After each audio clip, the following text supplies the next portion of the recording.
Welcome everyone to this special edition of Wheels as brought to you by the Wisconsin Society of Automotive Historians. We have a great show coming for you today, but first, before we get started, I'd like to introduce to you the president of the Society, Mr. Ken Nimmox. Ken? Hey, Tommy. I've known you for a long time, Ken, Right, and you do a great job being a president, but I really never knew a lot about the Society and what it stands for and what it does. Could you tell the viewers, and along with myself? Sure. The Society of Automotive Historians is international now. There are 6 chapters, one in Great Britain, and of course 5 in the U.S., and the Wisconsin chapter is one of those. We're also an affiliate of the Wisconsin Historical Society. Okay. Our purpose is to gather history of the automobile in general, not just the vehicles, the people behind them, the factories, anything related to the automobile. In fact, they have a great website, autohistory.org. That's the National Society of Automotive Historians. And our whole idea is just to try to gather history, accurate history. In some cases, have to kind of correct some things, but we're looking to preserve history. You guys must be quite knowledgeable in order to catch maybe some errors written years ago and correct it, but not only to collect, but to preserve history? Right. There are some people that are just, a lot of times they have one particular focus and really knowledgeable, just experts in that field. And go ahead. I would say that Mr. Gene Grengs, who we're going to talk to today, is one of those people. That's right. He not only has a really outstanding collection, but just has an unbelievable background and interest in the cars. He started out, he's a Wisconsin native, his grandfather had some movie theaters, and Gene was involved in that, and then collected the cars, but he really has a good knowledge of everything involved with them. Yes, and I can attest to that. We got a chance to talk to him yesterday. I was just so impressed with his knowledge. Well, you know, if we don't get going, we're never going to get there. That's right. Yeah. So ladies and gentlemen, sit back, buckle up, and get ready, because we're going to go for a ride, visit Mr. Gene Grengs. The worst one of all was I had a Marion Davies Duesenberg, 1929 Duesenberg. Marion Davies was a big MGM movie star. Right. And William Randolph Hearst had the newspapers, and that was his girlfriend. And he built that San Simeon Castle, you know, in California. Right. And I was there once, and it was quite a climb to get up there. Well, they had a power rear end ratio put in the Duesenberg so they could get up there and high. Yeah.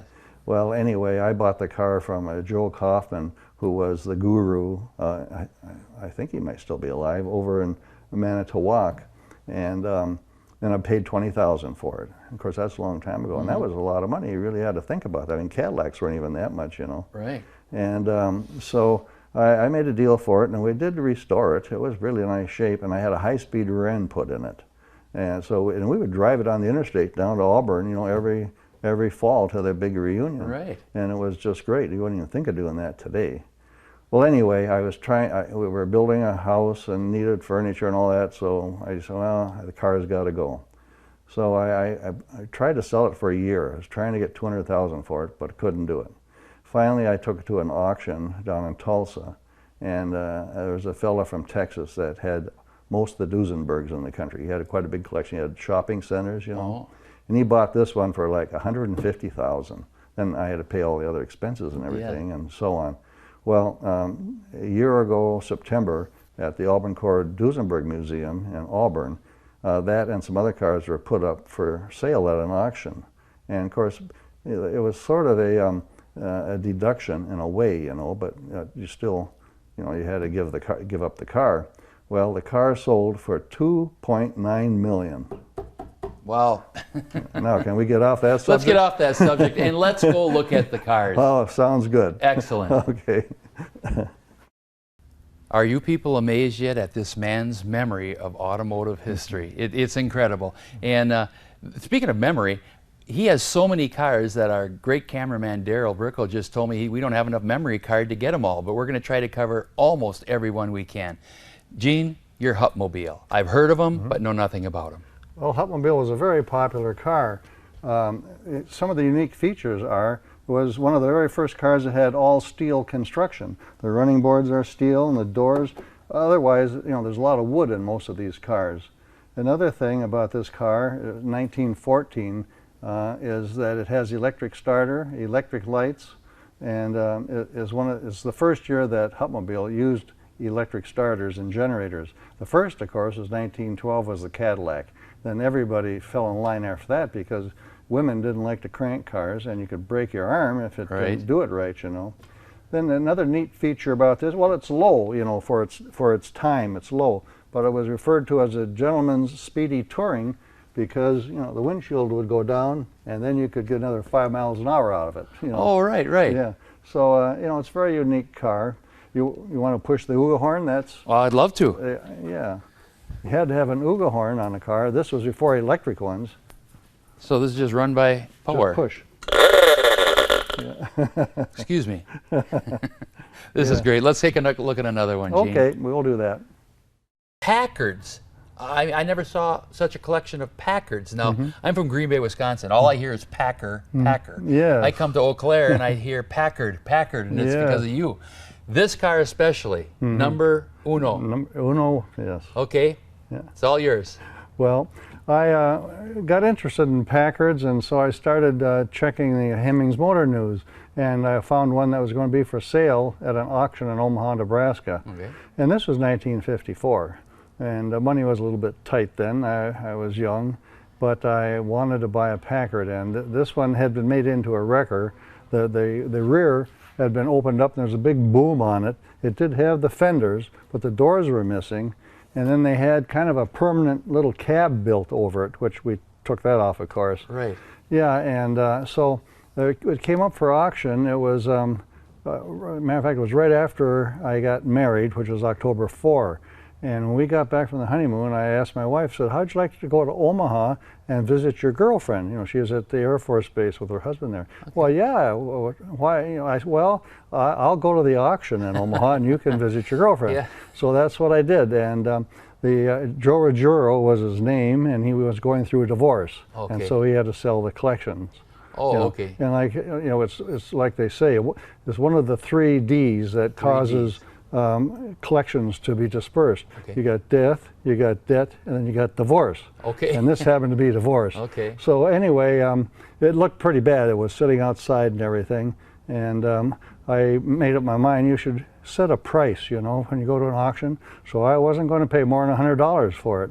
But wouldn't you know, there was another guy there.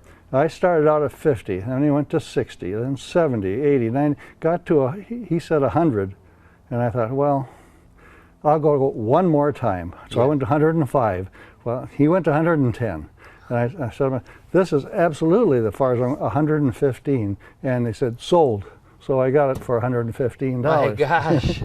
but it was a mess. Yes. And so I came back to town, back to Eau Claire, and one of my best friends got a flatbed truck, and we drove out there and loaded it up and hauled it back here. My gosh. Yeah, and then of course I took it up to Spooner, to my granddad, and he took the cab off of it, right. And he made these doors. Your grandfather was made amazing. The whole door, everything. It's just amazing, yeah.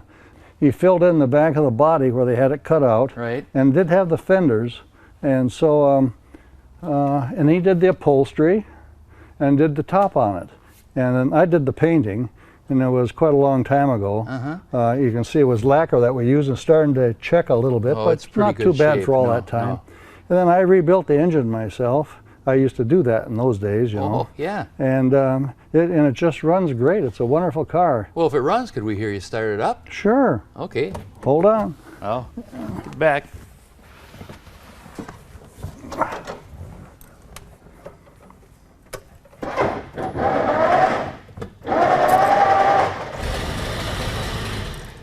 Well. Just like that. There we go.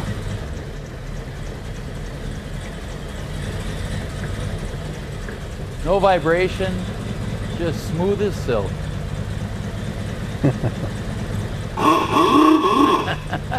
Very good, Gene. Yeah. Well, now I'm a Packard fan.